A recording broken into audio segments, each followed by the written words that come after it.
క్షుద్ర పూజలో హరీష్ను వదలడం లేదు, హరీష్ను కవిత వదలడం లేదు. నిన్ను వీడని నీడను నేనే అన్నట్టుగా పూజల వెనుక హరీష్ను వెంటాడే పనిలో కాంగ్రెస్. ఇప్పుడు కవిత ఎంట్రీతో సీన్ మొత్తం కూడా మారిపోయింది.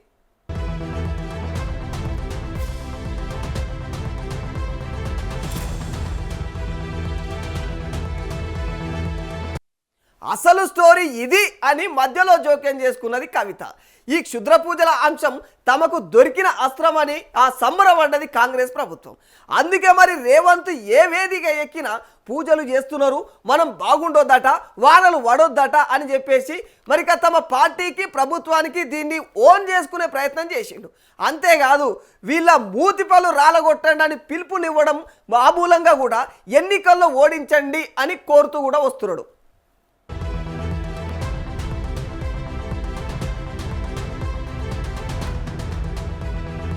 కానీ ఈ అస్త్రం ఇప్పుడు చేజారిపోయింది చేతి పార్టీకి. కవిత అఘోర అసలు రూపానికి క్లారిటీ ఇచ్చే ప్రయత్నం చేసిరు ఇలా. మరి వాళ్ళకేం తెలుసు పిచ్చోళ్ళు రాష్ట్రం కోసం ప్రభుత్వం కోసం అని ఏవేవో ఊహించుకుంటున్నారు. ఆ ఫ్యామిలీ నుంచి వచ్చిన దాన్ని నాకు అఘోరా పూజ అసలు రహస్యం బాగా తెలుసు అని కుండ బద్దలు కొట్టిరు, మళ్ళీ గుట్టు రట్టు వేసిరని చెప్పుకోవాలి.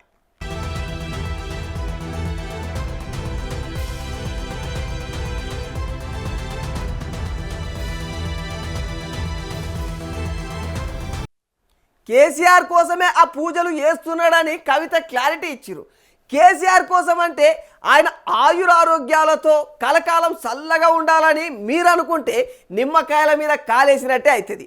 ఆయన ఆరోగ్యం త్వరగా చెడిపోవాలని, తొందరగా అనారోగ్యం పాలు కావాలని, మొత్తానికి ఆయన నాశనం కోరుతూ ఈ పూజలు చేపించాడని కుల్లంగా చెప్పేసింది కవిత.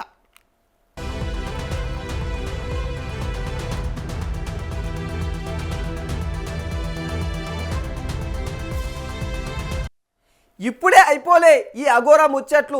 హరీష్కు ఈ పూజలు చేపించే అలవాటు ఎప్పటి నుంచో ఉందంట. ఇది కొత్త ఏం కాదంట. ఇప్పుడు ఇక ఎప్పటి నుంచో ఈ విధంగా చేపిస్తున్నాడని చెప్తా ఉన్నది. ఒకే లక్ష్యం, అది కేసీఆర్ తొందరగా అనారోగ్యం పాలు కావాలని. మరి ఇక ఈ విషయం చాలామంది కూడా తెలుసునని కూడా అన్నది కవిత. మరి మీకు డౌట్ ఉంటే ఇక మరి క్లియర్గా ఈ డౌట్ క్లియర్ కావాలంటే కూడా ఏ పంతుల్ని అడిగినా కూడా టకీమని చెప్పేస్తాడంట సమాధానం.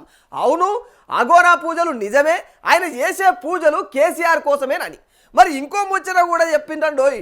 మరి ఇక కేసీఆర్ను అడుగు పట్టించేందుకు, అన్ని విధాల నాశనం చేసేందుకు, రోగాల పాలు చేసేందుకు అఘోరా పూజలు ఏమేమి చేయాలో కూడా చాలా మందిని కలిసి చాలా ఎంక్వైరీ చేసిండట హరీష్ రావు.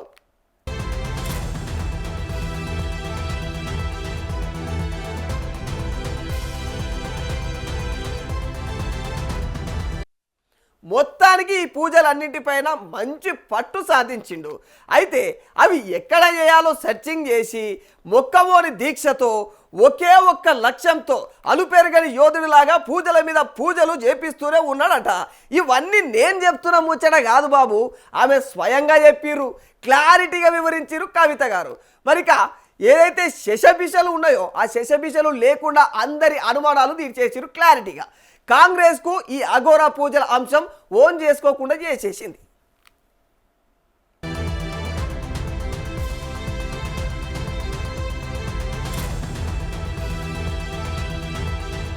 క్షుద్ర పూజలు ఏదో రాష్ట్రం గురించి చేస్తారని ఏందో చెప్పారు కాంగ్రెస్ వాళ్ళకి తెలియదు కదా. ఇంటి విషయం నాకు తెలుసు కదా. హరీష్ రావు గారు ఎప్పుడు క్షుద్ర పూజలు చేపించినా అది కేసీఆర్ గారు ఆరోగ్యం బాగుండదని చెప్పిస్తాడు. ఆయనకు ముందు నుండి ఉన్న అలవాటు అది. అనేక మంది పండితులను అనేక మందిని రకరకాలుగా ఆయన కేసీఆర్ గారి గురించి చాలా దారుణమైన ప్రశ్నలు అడిగారు. ఇప్పుడు నాకు హరీష్ రావుకి ఏం పంచాయతీ అండి? గట్టి పంచాయతీ నాకేమన్నా? మా నాన్న అగౌరవ పరుస్తాడు అన్న దగ్గర స్టార్ట్ అయినటువంటి పంచాయతీ ఆయన నన్ను దగ్గరుండి పార్టీలోంచి బయటికి పంపించే వరకు వచ్చింది. పాయింట్ ఏంది ఇక్కడ అని అంటే, క్షుద్ర పూజలు ఎప్పుడు హరీష్ రావు గారు చేపించినా అది కేసీఆర్ గారు ఆరోగ్యం బాగుండదని చెప్పిస్తారు. అది జగమెరిగిన వాస్తవం, ప్రతి ఒక్కరికి తెలిసిన విషయం. రాహుల్ గాంధీ గారు 52 రోజులు ఈ దేశ ప్రజలకు తెలియకుండా ఒక రహస్య ప్రదేశానికి పోయారు. ఏ క్షుద్ర పూజల గురించి పోయారు? ఆన్ రికార్డ్ ఉంది. ఆయన ట్వీట్ చేస్తూ నేను వెళ్ళిపోతున్నా అని చెప్తారు. 52 రోజుల తర్వాత మళ్ళీ వస్తారు. మరి ఆయన ఎక్కడ పోయారు? ఎవరిని కలిశారు? నిత్యానంద స్వామిని కలిశారా కైలాస దేశంలో? లేకపోతే ఇంకెక్కడన్నా పోయారా? లేకపోతే ఇంకెక్కడన్నా పోయి మరి వీళ్ళందరికన్నా సూపర్ తాంత్రిక విద్యలున్న వ్యక్తి దగ్గరికి పోయి వీళ్ళు ఈ దేశం నాశనం కావాలని అనుకున్నారా ఆయన? దాని మీద కాంగ్రెస్ నాయకులు చెప్పాలి. మరి మిగతా వాళ్ళ హరీష్ రావు గారి ప్రైవసీని మీరు బ్రీచ్ చేసి ఆయన వ్యక్తిగత స్వేచ్ఛను హరించే ప్రయత్నం చేసినప్పుడు రాహుల్ గాంధీ గారు కూడా వ్యక్తిగతంగా ఎన్నోసార్లు స్విచ్ ఆఫ్ చేసుకొని నేను ఎక్కడ పోతున్నాను దయచేసి నడకండి, ఇది నా ప్రైవసీ, ఇది నా వ్యక్తిగతం అని చెప్పి పోయారు కదా. మరి దాని గురించి కూడా మాట్లాడాలి. సోనియా గాంధీ గారి వ్యక్తిగతం గురించి కూడా మాట్లాడాల్సి వస్తుంది. రేవంత్ రెడ్డి గారు మధ్యరాత్రి 12 గంటలకు గృహప్రవేశం చేశారు కదా, దాన్ని గురించి కూడా మాట్లాడాల్సి వస్తుంది. 200 కోట్ల ప్రజాధనంతో కట్టిన బిల్డింగులో మా అందరికీ తెలియకుండా, మమ్మల్ని కూడా పిలవాలిగా మరి, మా అందరికీ ఇన్విటేషన్ లేకుండా మమ్మల్ని అందరినీ పిలవకుండా మా డబ్బుతోని మా ట్యాక్స్తోని కట్టిన ఒక ముఖ్యమంత్రి గృహంలో స్వగృహంలో ఒకటి ఉండంగానే ఆల్రెడీ ఆ గృహంలోకి మమ్మల్ని అందరినీ పిలవకుండా, తెలంగాణ పిల్లలకు తెలియకుండా, లైవ్ టెలికాస్ట్ ఇవ్వకుండానే మరి గృహప్రవేశం చేశారు. మరి అది కూడా తప్పే కదా. అప్పుడు ఏ మంత్రి వచ్చాడో మాకేం తెలుసు, ఎక్కడి నుంచి తీసుకొచ్చారో మాకేం తెలుసు. వీటి మీద కూడా చర్చ జరగాలి, తప్పకుండా జరగాలి. హరీష్ రావు గారి వ్యక్తిగత స్వేచ్ఛను హరించే ప్రయత్నం జరిగినప్పుడు ఆయన ఏ దేవుళ్ళను నమ్ముతాడో, ఆయన ఏ దేవుళ్లకు ఏ విధంగా మొక్కుతారు, ఏ పూజలు చేశారన్న వ్యక్తిగత స్వేచ్ఛను హరించినప్పుడు రాహుల్ గాంధీ గారు కూడా 52 రోజులు సెల్ ఫోన్ స్విచ్ ఆఫ్ ఎట్లా పోయిండు. రేవంత్ రెడ్డి గారు మధ్యరాత్రి 12 గంటలకు ప్రజాధనంతో కట్టిన బిల్డింగ్లోకి పోయి గృహప్రవేశం చేశారు కదా సతీ సమేతంగా.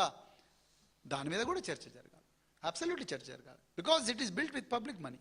Absolutely Telangana people deserve to know. ఆశీర్వాదం ఉంటే సాధించలేనిది ఏది లేదు. మీకు ఇచ్చిన ప్రతి మాట నిలబెట్టుకుంటామని చెప్పి నేను ఈ వేదిక మీద నుంచి విజ్ఞప్తి చేస్తున్నా.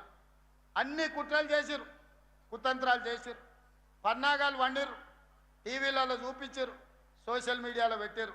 ఇక శాతం అయితలేదని నిన్న మొన్న ఒక ఆయన పోయిండాయా, తమిళనాడు రాష్ట్రం పోయిండు, కర్ణాటక రాష్ట్రం పోయిండు. ఏమైనా మంచి కోరతాడు అనుకున్నా, మంచి కోరలే, అఘోర పూజలు చేస్తున్నాడా. ఇంత ఘోరం ఎక్కడ ఉంటుందా? అసలు మడిసన్నోడు 10 ఏళ్ళు మంత్రిగా చేసినోడు, అన్నం తినటోడు ఎవడన్నా ఈ రాష్ట్రంలో కరువు రావాలి, రైతులు చచ్చిపోవాలి, సంక్షోభం రావాలి, ప్రభుత్వం కూలిపోవాలి, మొత్తం రాష్ట్రం అల్లకల్లోలం అయిపోయి శవాల మీద అధికారంలోకి రావాలని అఘోర పూజలు, అర్ధరాత్రి పూజలు, ఇంత దుర్మార్గుడు ఎవడన్నా ఉంటాడా? నా మీదనో మా మహేష్ గౌడ్ మీదనో చేతబడి చేసిందంటే మేము ఎట్లైనా ఎదుర్కొంటాం. ప్రజల మీద చేతబడులు చేసేదేంది? ఇట్లాంటి వాళ్ళు ప్రజా జీవితానికి అర్హత ఉన్నదాన్ని నేను అడుగుతున్నా.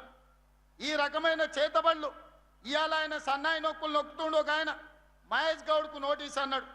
నేను సూటిగా అడుగుతున్న, మెదక్ గడ్డ మీద నుంచి మీరు బాత్రూమ్ పోయినా, చెట్టు కింద చెట్లకు పోయినా మీ సోషల్ మీడియాలో ఫోటోలు పెడతారు, వీడియోలు పెడతారు కదా. మీరు శివమొగ్గ గుళ్ళె పూజ చేస్తే ఎందుకు పెట్టలే? పోయినట్టు ఎందుకు చెప్పలే? కర్ణాటకలో, తమిళనాడులోనో నువ్వు పోయిన గుళ్ళకు పోయినట్టు నీ సోషల్ మీడియాలో కానీ లేకపోతే నీ దినచర్యలో ఎక్కడ కూడా ఎందుకు ప్రకటించలే? ఎందుకు రహస్యంగా ఉంచినావు? గుడికి పోతే దండం పెట్టుకుంటాం, గుడి బయటకు వచ్చి 4 మంచి ముట్లకు మాట్లాడతాం.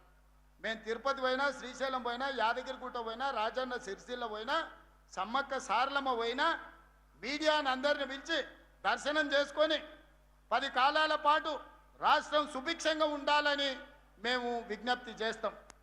మరి నువ్వెందుకు శివమొగ్గ గుడికి పోయింది చెప్పలేదు? పిల్లి మొగ్గలు ఎందుకు వేస్తున్నావు? తమిళనాడులో ఏ గుడులకు పోయినావు నువ్వు? ఆ గుళ్ళల్లో జరిగే అఘోర పూజలేంటివి? నీకు పూజలు చేసిన పూజారులు ఎవరు?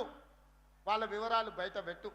మొత్తానికి రేవంత్ పెట్టుకున్న అఘోరారావు అనేటువంటి పేరు మాత్రం కాంగ్రెస్ వాడుకోవచ్చు ఎంచక్క. ఎందుకంటే పూజలు చేసింది వాస్తవమేనని స్వయంగా ఆ కుటుంబ సభ్యురాలు స్వయాన కేసీఆర్ కూతురు చెప్పిన తర్వాత ఇంకా అనుమానాలు ఎందుకుంటాయి? ఆ పూజలు పని చేసినాయా, చేస్తున్నాయా, ఇంకా పూజలు చేయాల్సి ఉందా? ఇవన్నీ ముచ్చట్లు పక్కన పెడితే పూజలను నమ్ముకున్నది మాత్రం వాస్తవం. ఆ పూజల వెనుక ఉన్న ఉద్దేశం మాత్రం క్లియర్. ఇవి ఇవాల్టి తాజా అఘోరా అప్డేట్స్. ఈ ఎపిసోడ్ ఇక్కడితో అయిపోలేదు.